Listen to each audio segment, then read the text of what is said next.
My name's Janice, and I'm an alcoholic. Hi, Janice. Hi. My glass of water disappeared. Thanks.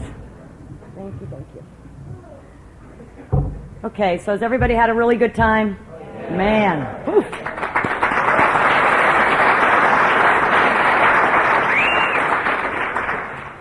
And I know we get tired here, and some of you are ready to get on home, and so I need to tell you that I talk really fast. Hold on tight. We're going to have a good time, I think, and we'll get you out of here. And first off, though, I just want to thank all of you for having me here and to let you know how wonderful it has been and how warm your community is and how welcome I have felt. And it makes what I have to do up here so much easier because I've connected with so many of you that I feel like we're at home sitting at my kitchen table having a visit. And it's real important. I do first, though, sort of want to talk about the toilets in the ladies' room.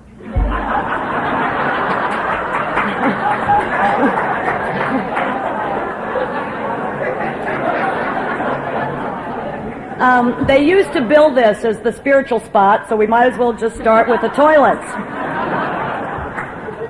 They're fun, aren't they? Should we tell the guys about the toilets? And I didn't make it to the men's room. I've been recovered for a while, and I haven't been hanging out there a lot anymore.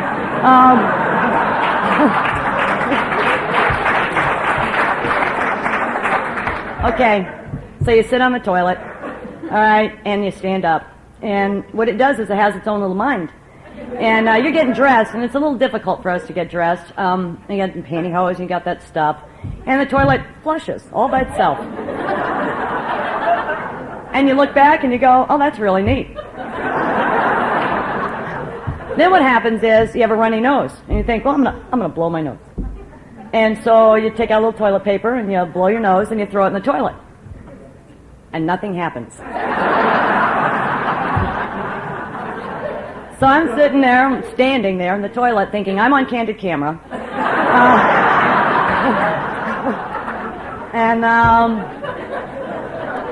What do you do? And you know what? I actually looked around to see if anybody was watching me, you know? I'm not the only one who's been in the ladies' room. Okay. So then you turn around, you look, and then you go, okay, you sit down. And you don't know how long you have to sit there in order for it to work. So you try to act busy. And then you stand up, and you look back, and it flushes. So I started using Kleenex out in the lobby area. It was taking too much time. I go to the bathroom a lot, okay? It's been fun, huh? See, you guys may have missed out on something. Isn't this great, you know? I got 4 hours of sleep last night. It was a lot of fun. The clocks go so quickly. Hours pass so quickly when you want them to move slowly. Every time I look back at my clock, it was another hour.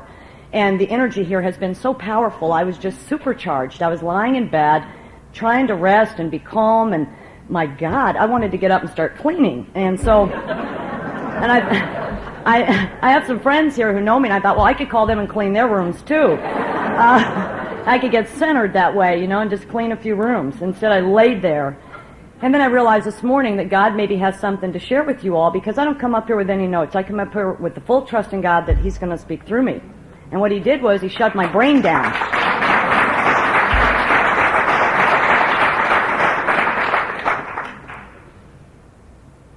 Isn't it great? And you know what? I'll tell you something. There's nothing up here that I'm going to tell you that's original. Okay? And it's really hard for me to give credit to every person who told me what, okay?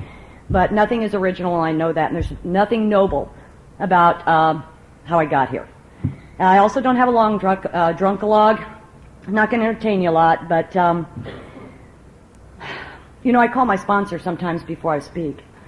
And I remember calling him once, and I said, what do I do? What am I going to tell him? And he says, well, why don't you start with the truth? And I listened to other speakers, and we've had some fabulous speakers here. Lewis on Friday night was wonderful, and he talked faster than I do, and it was great, you know?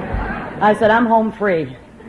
And Joe and Gary, and I'd not met Gary before, and just all of it has just been great. And, you know, I hear some speakers, and some close friends of mine happen to speak or to give talks, and I've gone to them occasionally and said, you know, I want to sound like you. They're so calm, and they present it very smoothly, and they don't get excited, and they don't wave their arms. And I said, you know, I want to do it like you.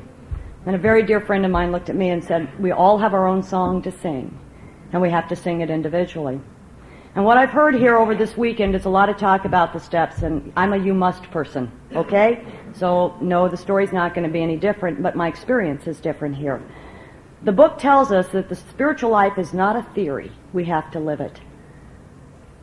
The thing about it is, even though the process is absolutely the same, the 12 steps are in numerical order for a reason. Each person's individual experience in that is theirs with their God.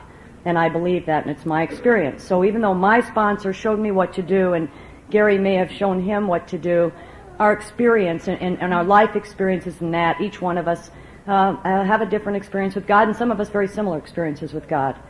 Anyway, our book says, and I refer to it as our book says that our stories disclose in a general way what we used to be like, what happened, and what we're like now. Well, what I used to be like is that I stayed too long at the fair. That's what I did. I am a real alcoholic, and having said that, I now qualify as a member of the baffled lot. I am the type of alcoholic that when I take a drink, I can be assured that there will be another drink. And what I experience is called the phenomenon of craving. And I was fortunate enough here to have somebody explain that to me. I'll tell you a little bit about my background. I love listening to Lewis, who's a psychiatrist. And my dad was a pediatrician, and I came from a doctor's family, and I thought that set me apart for a long time. But I was raised in an environment, when I was about 13 years old, I had a brother that was killed in a car wreck. He was 15. And my father's best friend was a psychiatrist, a really nice guy. And I developed what they considered emotional problems. I'm sure you couldn't guess, but... So what they did, and in the best interest, in my best interest, I'm sure, and in the medical belief of that day, was I was sedated. I was put on Stelazine, Elavil, and Dalmane when I was about 13 years old. So I could sleep at night because I had really bad nightmares. We're going to talk about insanity and what insanity is, and my sponsor once said to me, for the sake of argument, sweetie, we're going to assume you were insane the second you were born, all right? No debates.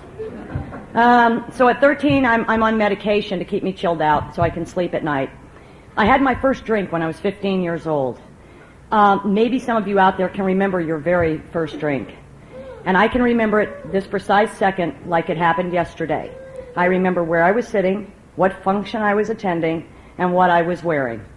And it was kind of an ugly green velvet dress that my mother liked, and it was at my sister's wedding. And I'm sitting there with my brother, and he ordered me a Tom Collins. And I took that drink, and I drank it, and when it hit about right here, I got aha. I didn't know aha to what, but I got the great aha. And right that second, I knew I'd found some kind of solution, and I'm not sure what that solution was, but I knew I liked it. And my first response after that Tom Collins was, give me another, from the first time I drank. There's not a question in my mind. I was alcoholic from the get-go. And I always wanted to drink like a lady. Lewis said to me the other night, the first day we were here, he said, somehow imagine you sitting back sipping mint juleps. I said, really? With gloves, you know? And I said, you got to be kidding me. There was nothing ladylike about anything I did in my drinking, okay? I was striving to be ladylike all those years, you know, drink like a lady. Yeah, what does that look like? So... I was raised in El Paso, Texas. I don't know if any of you are familiar with the Southwest, but that's on the border with Juarez, Mexico. And so you could go over to Juarez, and on a $5 bill you could drink all night because mixed drinks were 35 cents each. And that's exactly what I did. Once I started drinking, I drank all the time. My mother was an alcoholic. And I was raised in a family, and we didn't know that, or I didn't know that till later, but there was just a lot of drinking that went on in my house, and that's what you did. So I would go out with friends and go to Juarez and drink on a $5 bill, get drunk, and go home and get up and say, let's do that again Saturday night. That's what I did. Then when I turned about 18 years old, I was working for a radio station. My mom died when I was 18. As a matter of fact, my mom just dropped dead on the living room floor one night, and it was heart problems, but it was truly complications from alcoholism and drug addiction. What my mom liked to do was to drink Scotch Old Fashions and take Secanols. And the sad part about that is that's what she was given to cope with the tragedy in her life, and she already had a drinking problem. And we watched this, and I remember one night in the house that my parents had an argument, and my dad turned to her and said, "You know, you're nothing but an alcoholic." And it sounded like the filthiest words I'd ever heard in my life. "You're nothing but an alcoholic." I thought, how can you talk to her like that? Oh, today I understand. And she didn't find Alcoholics Anonymous. I was in a meeting at York Street. Any of you come to Denver and go to York Street? No. Oh, you got to come. It's a kick in the pants. It really is. I was at a meeting there, and there was a young woman celebrating 2 or 3 years of sobriety, and she was with her mom. And her mom had 17 years. And it brought tears to my eyes because that could have been us, and it's not. My mother was 3 years older than I am today when she died. So she was 47. Anyway, when I was 18 years old, I went to work for a radio station. And one day I had a really bad hangover. And I came into work, and this disc jockey came up to me and said, "Boy, you really look terrible." I said, "Amazing, I feel terrible." He says, "You know, I have something here that's going to make you feel better." And it was a little green capsule. And of course I said, "Okay, sure, I'll take that." So I had my first amphetamine. I like to call them diet pills. And any of you ever done amphetamines? Cures hangovers. I'm sure it's why it was created. They said it was created to lose weight, but I'm pretty sure it's to cure hangovers. It's better than green chili and a Coca-Cola. And so I took this amphetamine, and I remember my first amphetamine like I remember my first drink. I was clear instantly, and I found another solution. And what was the solution I'd found? I'd found the ability to be able to drink more alcohol. That's exactly what I'd found. I'd been seeing the same psychiatrist, by the way, all the way through this. He was a very nice guy. And he really was. And I'm not going to bash the psychiatric profession at all. I mean, he's a nice guy, and I had to make a major amend to this guy because I was a really dishonest, thieving little you-know-what. And but anyway, he had me on Valium. And I had an open prescription for Valium. I could get 5 or 10 milligram Valiums anytime I wanted because I always had an edge on. And I'm high-strung, you know. And so then when I turned about 21 years old, my dad died. And that was really high-strung. And I remember going to the psychiatrist one day, and I said, you know, I just, because I couldn't get the drugs from this other guy, and I remember I went to him and I said, you know, I'm just having trouble getting to work, and I just can't think clearly, and I'm really depressed, and I just don't have any energy. I don't know what I'm going to do. And he adored me. God love him. He says, well, Janice, honey, what do you think you need? I said, I could do with some Dexamyl 30 milligrams. That would be nice. And he wrote me a prescription.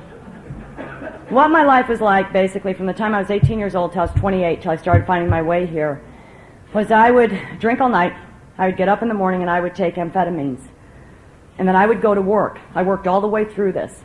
At 5 o'clock, the ladies would say, let's go to the bar and have a few drinks. And I'd say, sure, I can do that. Let's go have a few drinks. We'd get to the bar, start shooting pool, listening to the jukebox, having a good time. I'm coming down from the amphetamines, so I need to take some more. So I'd take some more so I could drink all night, and then when the bar closed at 2 a.m., if it was during the week, I had to take some Valium so I could go to sleep. And I'd get up in the morning and I'd take another hit of speed so I could get to work, so I could get to the bar, so I could shoot pool, so I could go to bed to get up. And that's the way it was for 10 years. The only reason I stand before you here today is by the grace of God. And the truth is, I'm a real alcoholic. So that's my story. Sound familiar? Some of you probably been there. I was a great date. I was a lot of fun. Oh my God. And I am one of those women who's done everything Mother has told us not to do. And the reason I stand here too is to speak to the women that if we have any secrets here, it's important that we talk to each other about that. Because I did everything Mother told me not to do. And that's just the facts.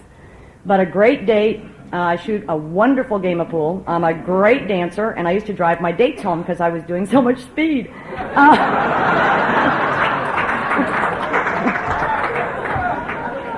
The reason I talk about drugs up here is I came in through another fellowship and thought I was a drug addict, and I'm not. All right? Okay? And it was very important that I get clear on that, and it took me a good 12 months to 18 months to get clear on what that meant. What that is that I am an alcoholic who takes drugs to enhance my alcohol experience. I can guarantee you I would not take a handful of speed and sit in a hotel room and take it and just like sit around and clean house without, I wouldn't do it. All right? What I did was I did them so I could do more liquor. There was just not enough liquor. And also, I'm going to say this. Somebody said it, I can't remember. It's been a long weekend. Anyway, they had a good time drinking. I had a really good time drinking for a while. I loved it. All that conviviality stuff it talks about and all that fun, and it was fun. Because I hear people get up here and say, oh, it was horrible. I had a ball for a while. And I really enjoyed it. But you know what? Something happened. And it doesn't matter what day it happened. It doesn't matter what year it happened. It doesn't matter. But what happened was, it was no longer fun. And it was a necessity. The amphetamines were a necessity, and the liquor was a necessity. All of it was a necessity. Now, I am of the belief also, I listened to Gary last night, my past did not make me an alcoholic. And I may say some things up here that some of you may not agree with, and you know what? It's okay. We can visit afterwards. Okay? And anybody who's visited with me knows what that means. But I have conceded to my innermost self that I am an alcoholic and know that I'm not a drug addict. If you're having a question about that, sit with somebody who understands what alcoholism is so that you can find out. Because the most important thing that we find out here today or in our lives, if we're sitting in this room, is what our problem is. And my problem is I'm an alcoholic. If I cannot identify that problem, then I don't know what the solution is, and nothing's going to work until I know that. And that's the message that I carry, is that I was lucky enough that somebody sat down and explained that to me. So basically it's a story of my life, okay? Did we do it quickly? I don't want to waste any time. All right. Okay, so I got to Denver, on and on and on and on. I got to tell you why I went to Denver. I got to do it. I got drunk one weekend. Amazing. A girlfriend and I were sitting in the bar. She liked a guy that I knew up there, and she says, let's charge a couple of tickets and fly on up there. I said, sounds like a hell of an idea. Let's go. So we did, and I fell in love with Denver. And the reason I fell in love with Denver is El Paso, in the summer, it is so hot, they paint their grass green, okay? That's how hot it is. And you get to Denver, and there are trees and grass and parks and people riding bicycles, and they're in, like, plaid shirts, and they just look so healthy, and they have rosy cheeks. And I looked at this, and I thought, that's what's wrong. I need to move to Denver and ride a bicycle, you know? If I could get to Denver and ride a bicycle, everything would be okay, and I'd quit hanging out in these damn honky-tonks taking cowboys home, okay? These people don't look like they hang out in honky-tonks, shooting pool and stuff, so I'm going to go get a bicycle in Denver. So I moved to Denver. And I moved up in the mountains. I got a plaid shirt. I didn't get a bicycle. But I moved into the mountains. I was going to do the John Denver deal. It was just great. And I said, yes, we're going to clean up our lives. I'm going to get me a mountain man.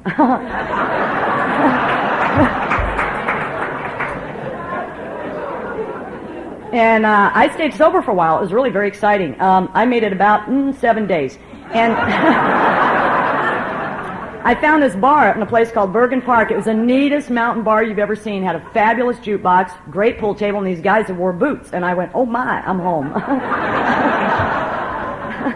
Oh, and those amphetamines, that I was taking. Well, see, I was in Denver, and I'm a very resourceful child. What I did was I called the pharmacist that was finally selling them to me and just mailed him a check, and he mailed me the drugs. All right. I remember my last drinking, too, and I hope you remember yours.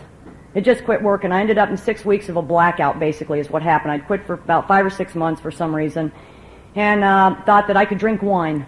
And so I took a glass of wine, and what ensued was 6 weeks of the most terror of my life. That the second I would take a sip of alcohol, I would go into a blackout and would stay there for 2 or 3 days. I like Johnny Walker Red on the Rocks, and that's how I drank it. So I'm a real alcoholic. If I qualified, let's move on and talk about how wonderful it is to be here. Okay? What a nice-looking crew you are. Don't we clean up good? Okay, I went through treatment. I checked in December 30th of 1979, and I stayed sober a year. And basically what I have to tell you, it's important for me to talk about drugs here, is that I went back out on cocaine. And the reason I did that, I believed in my mind that I could not drink and I could not do amphetamines, I couldn't do Valium, but nothing told me I couldn't do that cocaine. And I believed it in my heart. There was nothing wrong with it. I was going to NA meetings, and when they would say, is there anybody here for the first, second, or third meeting since the last time they used, I'd look around the room and I was high as a kite. Okay? Because in my mind had me convinced that I wasn't doing anything wrong. Through the grace of God, I had the ultimate experience, ultimate second experience, and I think Gary described it last night. It ended for me on May 3rd, 1981, and God said, honey, you're through. That's it, you're mine. And I became willing at that point to go to any lengths. And I finally knew what that was going to mean. And the reason I share that drug experience with you is because I don't care what it is. I'll stick it in my ears, up my nose, I'll drink it, I'll shoot it, I'll do whatever I can with it, but I will do it until I die. But there's not a doubt in my mind that I am a real alcoholic, and that's how I stand before you. Okay, so I've been through the work. I'm another one of those. I've been through the work more than once. Okay? And there's a reason for that, and I hope we get to talk about that today and talk about the steps a little bit here, huh? Oh, no, you're not sick of it. I figured these guys would have weeded you all out, talking about it. I figured there'd be 6 of us hanging out. I am convinced, and I now know, through my experience, this is not about theory. Remember when we first started, I was saying that the spiritual life is not a theory, we had to live it. What that means is, what I share with you today is you can go tell your friends that, but it's not yours. Because you haven't done what I've done, maybe, the way I did it. You may have had something similar, but if you share mine with someone else, it's not yours. And what we get here is ours. And the only way we get our experience here is by doing what's prescribed in the big book of Alcoholics Anonymous. If we are doing anything other than the outlined program there, guess what? You're not doing Alcoholics Anonymous. And that's okay. That really is. I'm not here to say, if you're doing something different, that's wrong. I'm here to speak to the person who's a real alcoholic who doesn't know what to do. And what I know today is the only thing that prevents me from that first drink is my God that stands in between me and there. That's the only defense I have against that insane thought Gary talked about, which is that next time it's going to be different. Okay, that's the insanity of my mind. The phenomenon of craving is what happens when I put liquor in my mouth and that thing goes off inside of me that tells me I'm going to have more liquor. The insanity is believing that the next time it's going to be different, or forgetting the one I did 6 hours before. That's insanity. And otherwise, we're pretty straight-thinking kind of people, and I know that the only thing that stands between me and that drink is God. Well, how do I get there? And that's that lack of power stuff. Okay, so the first step in recovery is we had to concede to our innermost selves we're alcoholic. I want to share something with you. And this was really a new and novel idea to me, but a few years ago, someone I work with very closely said something that really upset me. He said, Janice, do you realize that a lot of people in Alcoholics Anonymous, or some people in Alcoholics Anonymous, are not alcoholic? I said, what? You've got to be kidding me. Why in the world would anybody hang out here if they weren't an alcoholic? Okay?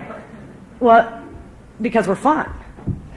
And we're good dancers and good pool players, But we're an interesting crew. And some of us aren't. And truth of the matter is also that our system, you heard a lot of basic information about the program this weekend. And our recovery has changed in the ways that people come here through recovery centers, and they come here through prisons and spouses and families and jobs and all kinds of things. But not necessarily everybody who comes to our door is an alcoholic. And so it's very important to know what an alcoholic is and what an alcoholic isn't. And it talks about a moderate drinker. We all know, I don't know what the word moderation is. And it talks about a heavy drinker that kind of looks like us. He really does. Kind of drinks like us and looks like us. But you know what the heavy drinker can do? If there's a sufficient reason, like his wife's threatening divorce or the job's going to fire him, you know what he does? He quits. All right? When I said to my honey, I'll be home at 7, darling. And then he called at 9. I said, swear to God, I'll be there at 10. All right? And then he called at 11. I said, you know what? Just get the hell out of the house. All right? Okay? I don't do this, you mean my life's at stake? I think I'll quit drinking? All right? It says that if we are unable to stop or moderate, that's what differentiates me. So the question I have to ask myself, and we all ask ourselves, is how did I drink? I'm getting ready to go through the work again starting on Wednesday. Every time I go through the work, I have to reevaluate my first step. Am I or am I not a real alcoholic? I have to look at that. I have to remember the time that a friend called me on a Sunday and said, Janice, let's go over to the Oak Alley bar and have a couple glasses of wine and shoot a game of pool. You know what the first thought in my mind was? What do I have to do for work on Monday, and do I have any amphetamines? Okay, people who don't have a problem with alcohol don't think like that. They don't worry about whether or not their job's done because they know they're not going to be there on Monday morning. Now, I didn't understand what that was about until somebody was kind enough to explain it to me here. All right.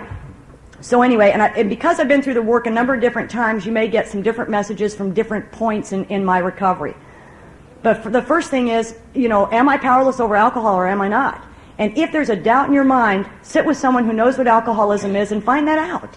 I have a girl that was sent to me just recently. She is 6 years sober, and she didn't know she was an alcoholic. And the reason she didn't know that was because of things she was hearing in meeting that were telling her that it's just because of how we think that made us alcoholic. There's a lot of weirdos out there, you guys, okay? I mean a lot of them. And I meet them. I'm out in the business world, and I meet them.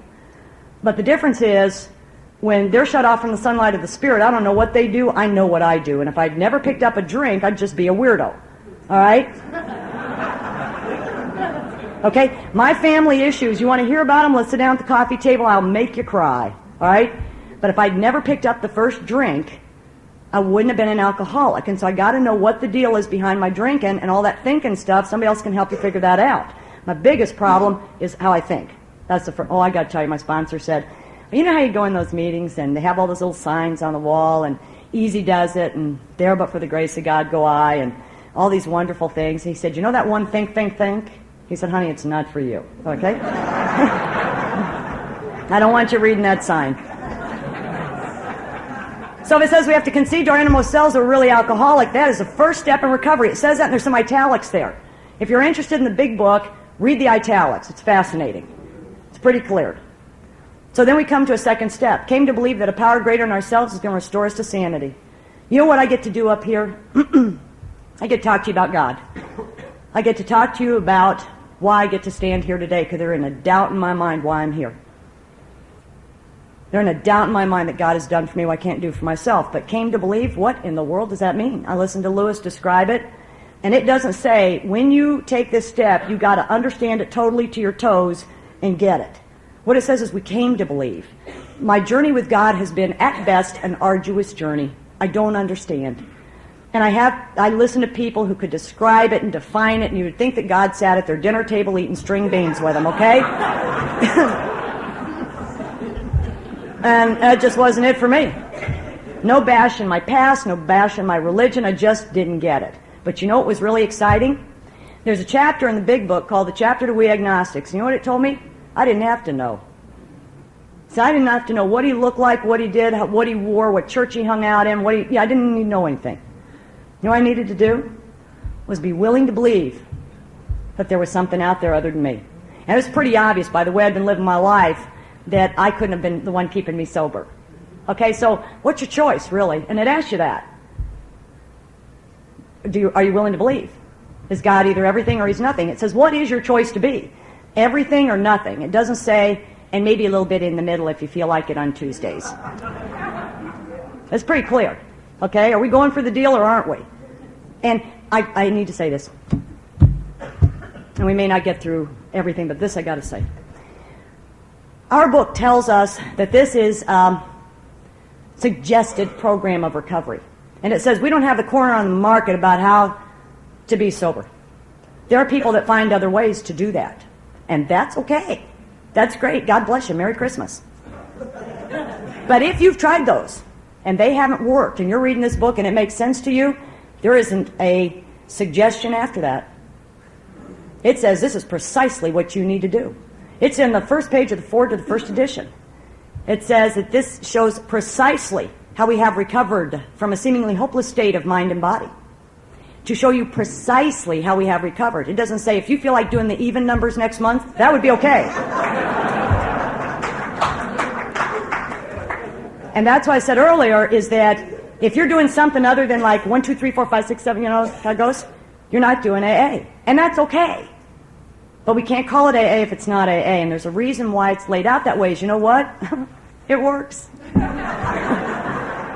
And it doesn't mean you can't go do other stuff. That's cool. But if you're sitting out there and your heart's dying and you're not sure what's going on, and I speak to your heart, let's visit after this meeting, because there is a promise that you never have to drink again and you never have to feel this way ever again. That's a promise in that book. So the second step, there's some neat stuff. The bedevilments are in the second step. I love it, page 52. For those, I guess there's a lot of people, I didn't know that thought you only had to do the work once. All you need to do is read the bedevilments on page 52 that describe the stuff about, let's do it, we were having trouble with our personal relationships, couldn't control our emotional natures, we were prey to misery and depression, we couldn't make a living, we had a feeling of uselessness, we were full of fear, we were unhappy, was not a basic solution to these bedevilments more important than etc., etc. Have you ever felt that way after you've worked the steps? Well, there's a reason why it's in the chapter We Agnostics. Because there better be a God. Because of my own, this is the best I can do. I heard Joe saying that. I'm doing the best I can do. I know what the best I can do gets me. So taking a second step early on is no big deal. I mean, really, what is my choice? I saw what my doing it got me. So you can sit around, theorize and philosophize and do all that kind of garbage, or and get on with it. It says, are we going to accept a spiritual solution or go on to the bitter end? What a neat choice. Isn't that neat?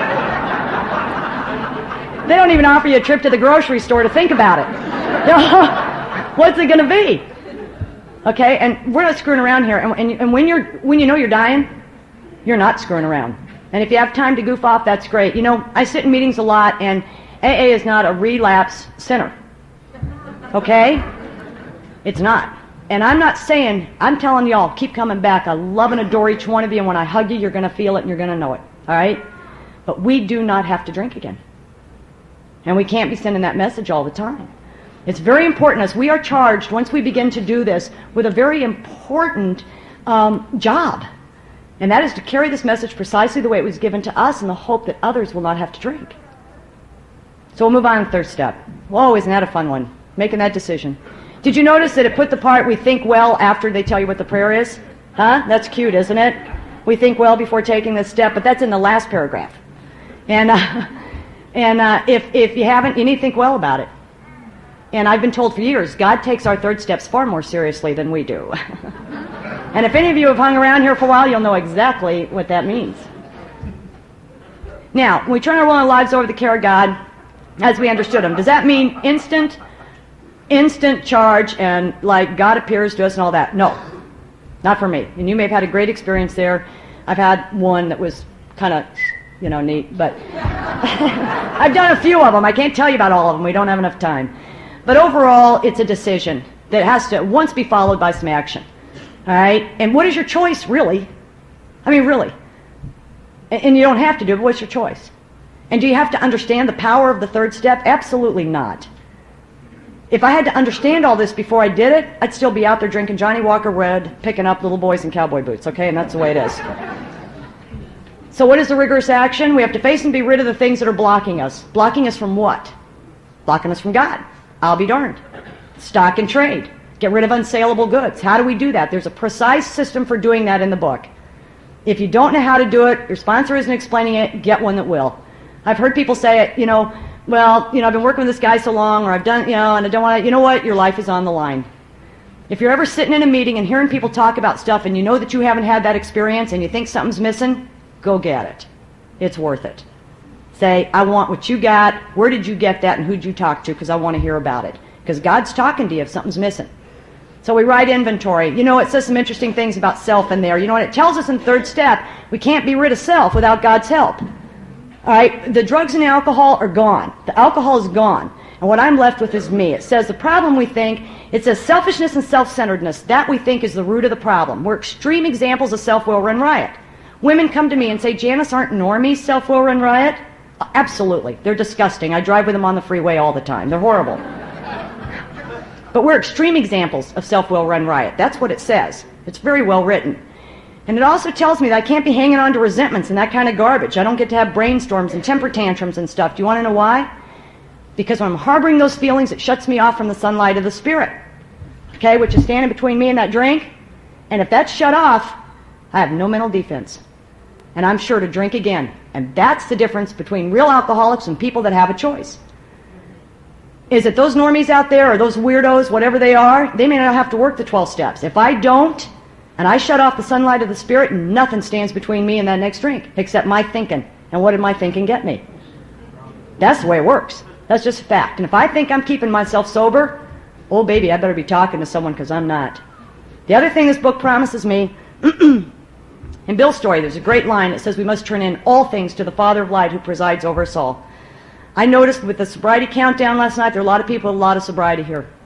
And after you stay sober a while, guess what? Life comes up and bites you in the behind. Okay? Huh?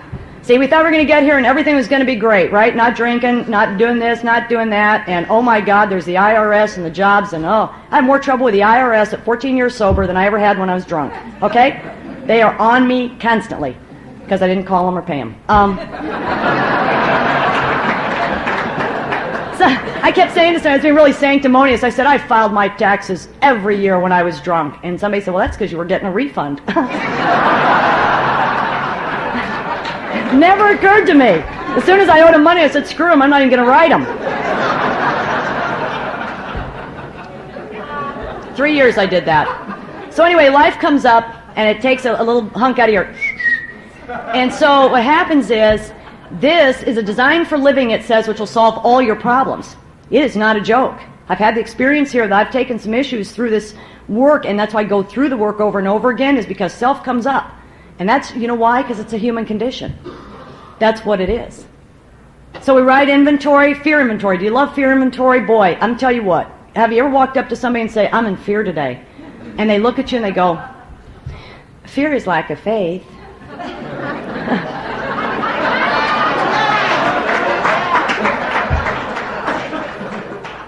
No kidding. Really. Thank you for sharing. You know, it's like, no kidding. Okay. And oh, by the way, if you haven't lived in stark terror in sobriety, you haven't lived. Screw fear. Screw fear. Huh? Get up in the morning, can't get your pantyhose on because you can't get out of the house because you know they're going to eat you. You know, it's like, it's the famous they that cocaine addicts can tell you a lot about. They are out there. That evil and corroding thread, it says, the fabric of our existence is shot through with it. What a great visual picture. Take this fabric, and it is shot through with that fear. Sets in motion trains of circumstances. Huh? But didn't we, in truth, set the ball rolling? Fear.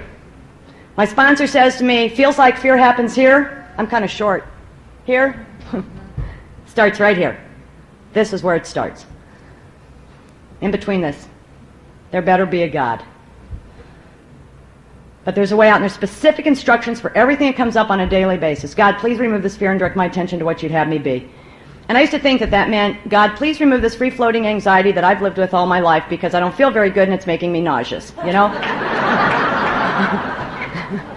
What it means is we're supposed to be specific. I need to be specific. You know, I know God's good, but he wants to make sure you're paying attention. All right? God, please remove my fear of driving in the fast lane on the freeway and direct my attention to what you have me be. Please remove this terror of getting on an airplane today. Did you know I'm terrified of flying, you guys? I am. And I have to ask for specific help. This nebulous sort of give me a help when you have a chance is not where he's at. He's a busy guy. So he needs to hear from you. The big guy's busy. Okay? And he wants to hear from you and he wants you to be clear and succinct. Do you think God and I have a good time together? I call him, we do. And I call him the big guy. It's the big guy. I'm going home to the big guy. And so that's a little bit about fear. Very clear instruction about how to write your fears. My first fear inventory had 6 fears on it. Afraid of dying in a fire. I know it's going to hurt. Afraid of drowning because I don't like the feeling of choking. Afraid of dying in a car wreck because I'm afraid I'll remember the whole thing and, oh, it'll just be awful. That's basically my first fear inventory. You hit about 6 years, I made about 12 pages of fears. That free-floating anxiety is what had driven my life always. And it was a little bit more than just free-floating anxiety. I was just terrified to even get out of bed. Relationship inventories. Call it a sex inventory. Conduct inventory. Call it what you want. Don't wince. We got to talk about it, okay?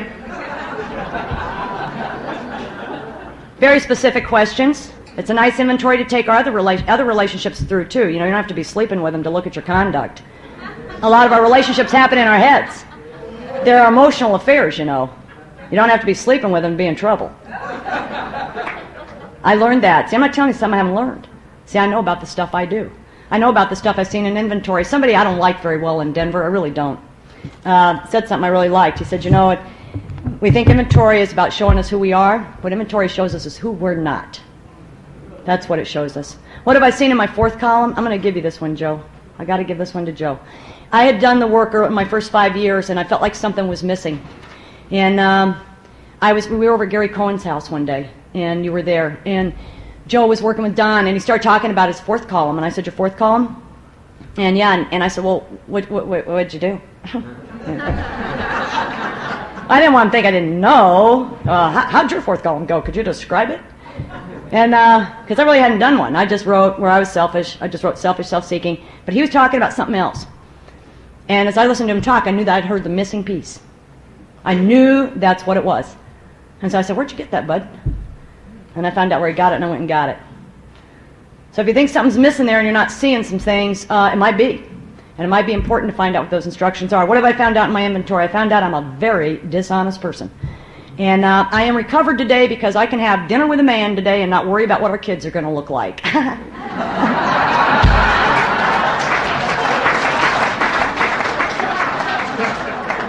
Hey, great? Huh? You feel safe? You want to have dinner, guys?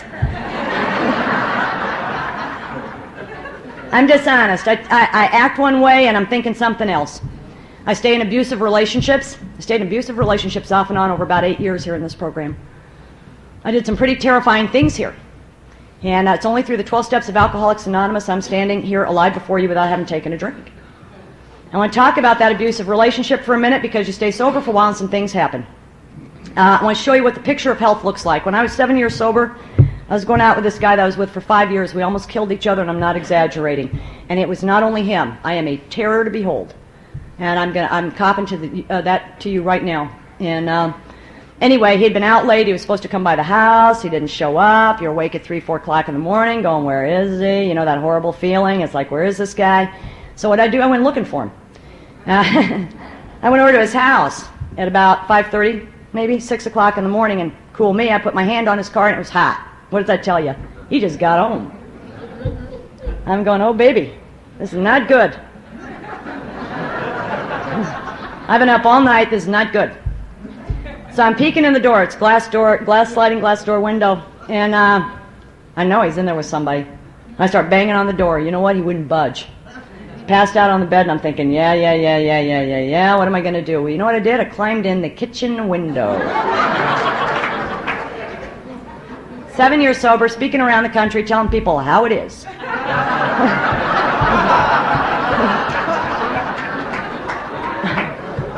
My thought was, I'm going to climb through the window, and I'm going to make a pot of coffee, and the three of us are going to sit down and visit, and we're going to get down to the bottom of this, okay?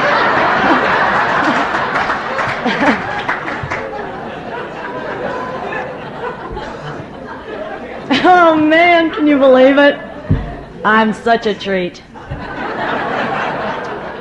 You know what the pisser is? She wasn't there, whoever she was, She wasn't there. And I had to tell you that, she wasn't. But, boy, did I give him hell. Well, because I climbed in the window, I looked pretty stupid. I needed to give him hell. I mean, come on. And I don't even think he asked me how I got in the house, okay? That's the funny part of it. The truth of the matter is we were yelling and screaming at each other and throwing stuff, and I was breaking stuff. I couldn't hang on to a mug in my house for anything. It was a violent 3 years, and it's the truth. If you haven't touched your rage yet, hang on.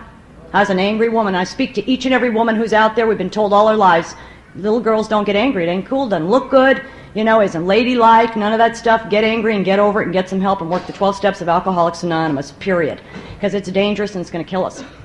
And truth of the matter is I had to take a look at all that stuff. And that's what I got in inventory. And I couldn't leave that relationship. I was unable to leave it. I did not have the power to leave it, and it was dangerous. It could have cost me my life. And I'd go to my sponsor, and I'd write this inventory, and one day he says to me, aren't you tired of writing inventory? He said, because I'm really tired of listening to it. I thought, that's your job. I write, you listen, right? Who would you like to work with me? I write, you listen. And then one day I'm driving down the street, I'm coming off the freeway, and I'm headed up the highway. I remember exactly where it happened. And this light went off, and I heard it. You are beyond human aid to leave that relationship. I did not have the power within me to walk away from something that had the potential to kill me. And I understood then what this meant when it said this is a design for living which will solve all your problems. I sat down at that table, and we went through the work, and I wrote some inventory, and I found out a lot of stuff about who I was and how I behaved within that relationship and my level of dishonesty and my fear of telling the truth about what it was, my fear of being alone, even to stay with someone that I shouldn't be with. And he shouldn't have been with me. And you know what happened? Was I went into 6 and 7 with that. And I truly asked God to remove that behavior because I knew on my own I couldn't do it. And my 8 and 9 was about going home and not acting like that anymore and to stop in that behavior. Because then I had the power of God to do that. And I walked in that house and he said, we're going to do thus and so on. And I said, no, we're not. I didn't say scream. I didn't yell. I didn't panic. I didn't have a knot in my stomach. I just said, no, I'm not going to do that. I was incapable of doing that on my own without the power in my life. So when we talk about why do we work the steps more than once, that's all part of the deal. I share that as only one experience because I am truly a different person today than I was 14 years ago. The person I last went through the work with told me the other day, he said, you're a completely different person than you were 2 years ago. I sat with my sister, who now shares my home with me. I have been estranged from my family since I was 18 years old. She now lives with me and we're in business together. And she sat at my kitchen table and she said, you are so different. She said, you know, you actually think of other people.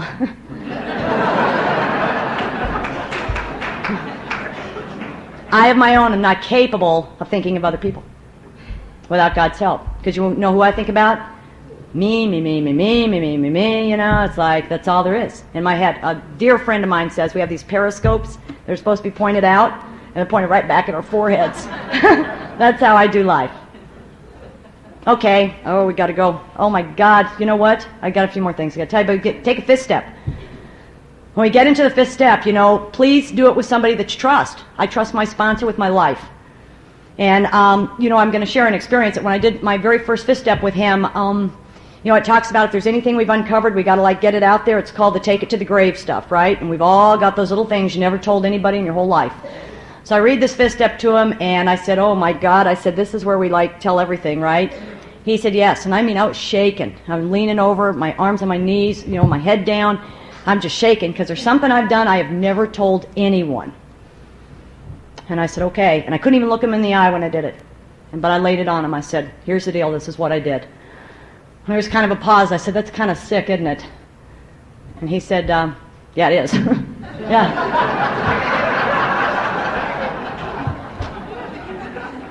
And you know what he said then? Well, let me tell you about something I did once. And I'll never forget it. I'll never forget the look of love on his face. I'll never forget that experience. If there's anything that you're doing, if there's anything you're keeping from somebody, for God's sakes, take them aside and tell them, because it has the potential to kill you, because it has the potential to shut off the sunlight of the Spirit, which prevents us from taking the next drink. There's a reason and a rhyme to how all this stuff works. There's a reason for that. 6 and 7, personal, wonderful steps. Personal. In your room, in your home, alone with God, and take that book off that shelf, you know, and if it's not on the shelf, put it on the shelf, take it off, have a good time with that phrase, because it says, we're returning home, we take the book off the shelf. I heard a story once that a guy did his fifth step in his house, and he left so he could return home and take the book off the shelf. I need to warn you, I bought the corporate line, hook, line, and sinker, and you know what, it's become my experience. When you hear me talk about this, and I know I sound, you know, it's too bad if you don't like it, okay. Because I love it. It works. It's worked in my life. And I want to give it to you. I want everybody to have that. And I love sharing it with you because I get to share with you my experience with God.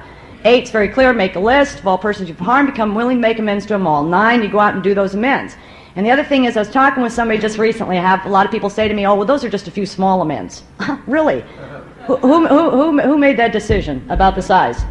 Okay? Yeah, we got small, big, and largies. I mean, you know, it's like, what is that?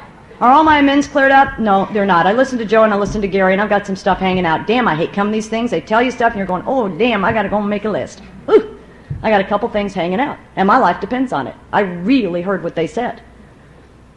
And you know what? It tells us before we're halfway through that steps, and things are going to happen. Okay, and it talks about those promises, and they're great promises, and that's great, and all that. But it also tells us, in the 10th step, that there's some other promises. It tells us that by now sanity will have returned. Remember we talked about being recovered? Recovered. What does that mean? Recovered from a seemingly hopeless state of mind and body. The 10th step promise is by this time sanity will have returned. I talked to my sponsor once because he used to use that word recovered all the time. I said, what do you mean you're recovered? He said, I'm recovered. I said, how do you know that? He says, well, because I am. And I said, well, am I? He said, I don't know, are you? And I says, well, I don't know. He said, well, then I guess you're not. I said, well, how will I know when I am? He said, when you are.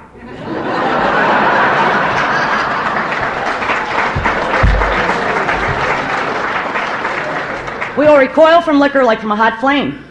We will no longer be interested. We'll be placed in a position of neutrality, safe and protected. That's some pretty heavy stuff if you're sitting there worrying about whether or not you're going to take your next drink. That is what recovered is. Sanity will have returned. It says that in the book in black and white. It does not mince words. That book never says, why don't you try this, and if you do, you might like it. It says, if you do this, this is what you'll get. And if you don't, this is what you're going to get. And the book is very specific. It even tells us in several areas why we're going to get drunk. It tells us if we continue to participate in sexual behavior that harms others, we're sure to drink again. It tells us if we shut off the sunlight of the Spirit through resentment and feelings that should be taken care of on the tablet, things that need to be taken care of, it says we're going to shut that off and we're going to drink again. It also says if we fail to enlarge our spiritual life, we're going to drink again. It doesn't say you might have a glass of wine. It doesn't say that. And for us to drink is to die. There's nothing suggested once you've decided that we want to do what's in that book. Once I said, okay, I'm going to take this suggested program of recovery, it's 1 through 12. Okay, so enlarge your spiritual life. The 10-step talks specifically about the proper use of the will. It's been debated for centuries what the will is and isn't and what you do. What we do is we align our will with God's. How do we do that? We ask for strength and protection in everything that we do. There's a ton of instructions on how to do it. And it asks us to continuously look for selfishness, dishonesty, resentment, and fear throughout our day and discuss them with someone when it comes up. When it crops up, make amends. And it says we turn our thoughts to someone we can help. Now, I thought I had to get up and get out of my chair at the office and go down to the drunk tank and pick up a drunk, okay, on the spot when I did a 10th step. What that means is I just got to turn outside of me. That's all I got to do, turn outside of me. And quit thinking about me, me, me, me, me. And it talks about, well, we've begun this process of having some God consciousness. And then the 11th step gives very specific instructions on what to do. And I have to tell you, my home group, by the way, is the Happy Way group in Denver, Colorado. And whenever you're there, you come see us, okay? And in my group, I've been hearing some people talk every once in a while about how they don't have to do 10 and 11 by the book anymore. Okay? They've gone beyond that. I mean, really? I'm thinking, I'm screwing up. I'm not enlarging my spiritual life enough. Because I still read the book.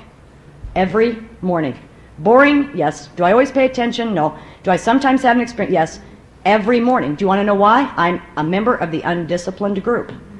Okay? Do I do other things? Absolutely. Do you need to know about it? No. Do you have to do what I'm doing? No. I personally like to go to sweat lodges. All right? Yeah? I like that. I like going to different people's church. I do all kinds of things. But you don't have to do what I'm doing. But I do know I need to do what's in that book. I bought this.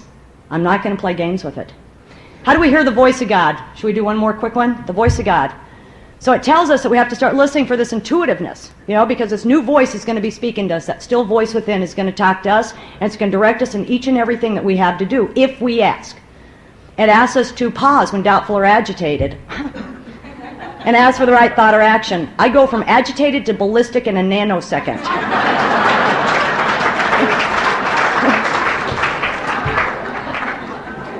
I mean, I call my sponsor after a temper tantrum. I'd put a hole in the wall, and he says, well, you needed to pause, when you're agitated. Right. But you know what? I'm working on it. And God's helping me, but it's a scary thing. So it tells us to listen and to get this direction. And do you hear the voice of God? Do you know what the voice of God even sounds like? In Bill's story, it says, I was to test my thinking by the new God consciousness within. And test my thinking is one of those things that's in italics. I said, my sponsor, what does that mean? He said, do not accept anything here on face value. If you don't practice it and go out and do it, it will never be your experience. Okay, so I can tell you all along how I test my thinking, but until you test yours, you're not going to know. Well, how do I hear the voice of God? He says, well, you ask, and you get answers, and you learn to hear the voice of God. I said, really? I said, well, like what? He says, well, like once I was at the grocery store, and I couldn't decide what bread to buy. So he asked, and God told him. I said,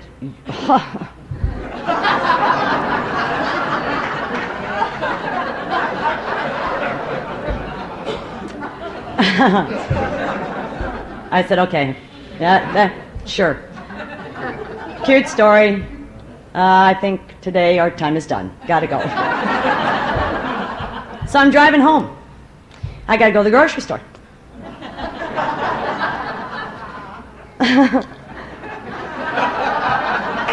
Do you love it? Are we having fun yet? I gotta go to the grocery store. So I go to the grocery store. I'm thinking about what he said because this guy really has some neat things to say. That was a little weird, but I was thinking about some other stuff. And for some reason, I don't know why, I wanted to buy frozen corn. And I walked up to the frozen vegetable aisle, and I looked down, there was frozen corn, and there was Green Giant, and there was Ore-Ida. And I looked, and in my head I thought, well, maybe I'll ask God what corn to buy.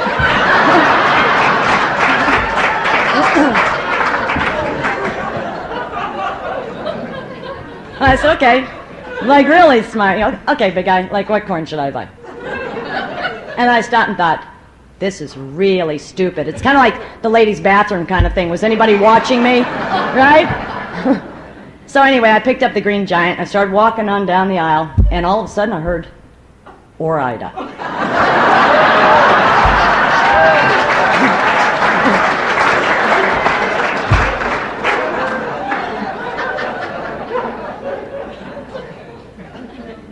I stopped dead in my tracks. I thought, no. And I started to walk on, and I thought, what if?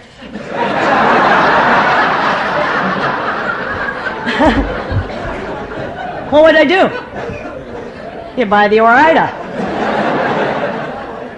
We can laugh, and it's a wonderful story, and it's a true story. If you haven't heard the voice of God, ask him. Because if he's going to direct us in each and everything that we do, you got to know how he talks to you. And he talks to me through each and every one of you. And he talks to me sometimes through a book, and sometimes he says Ore-Ida. But if you don't practice, you don't hear it. And you can't hear mine if you're not listening for yours. When he talked about us talking from our heads to each other's hearts, that's what that's about, is hearing the voice of God. So what we practice in the 11th step, it's really not complicated. And if you want to get complicated, go ahead. That's cool. I got to tell you nothing. So I say to my sponsor, how come you never give me tricks to do? If I listen to people in meetings, their sponsors always tell them to do something. You never tell me to do anything. You know? He says, what do you mean? I said, well, like, how come you don't tell me to meditate, you know, and do this exactly like this, you know, 20 minutes and do whatever. And he says, I'm going to tell you what my sponsor told me.